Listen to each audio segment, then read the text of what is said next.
We are here at the Neshoba County Fair, and just got a couple of observations.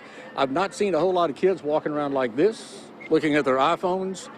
They're actually out here playing games, old-fashioned games that you don't plug in and you don't operate with your thumb or anything like that.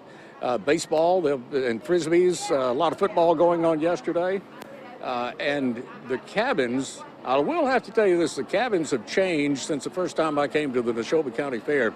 Many of these, this is on Founders Square, that's where we are right now.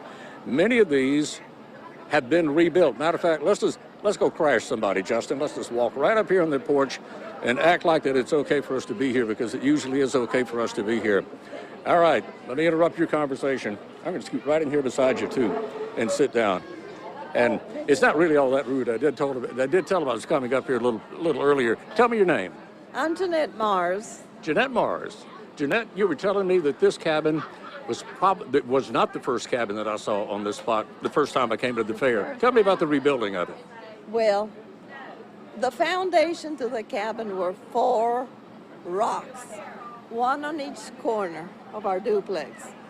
I had a fairly large pine tree in the back of my cabin that got bigger, pushed my cabin up and down, and their cabin fell off the rock. Okay.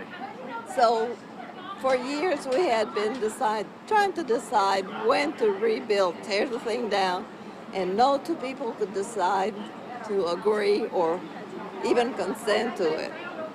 So when their side went down, crushed their plumbing, it was a sad fair that year. That sounds like remodeling around my house. When something falls through the floor, you know it's time, well, we better do something about that. Yeah. Now, this was rebuilt in what year? 2009. And the cabin, your family acquired it when? How long back? It was at the rumored beginning of World War II, when Europe was embroiled in war. Hitler was invading countries, and then we heard that the United States might be involved. So the man that owned this cabin found out that there was a possibility that the fair would no longer exist, and he wanted to get his investment back.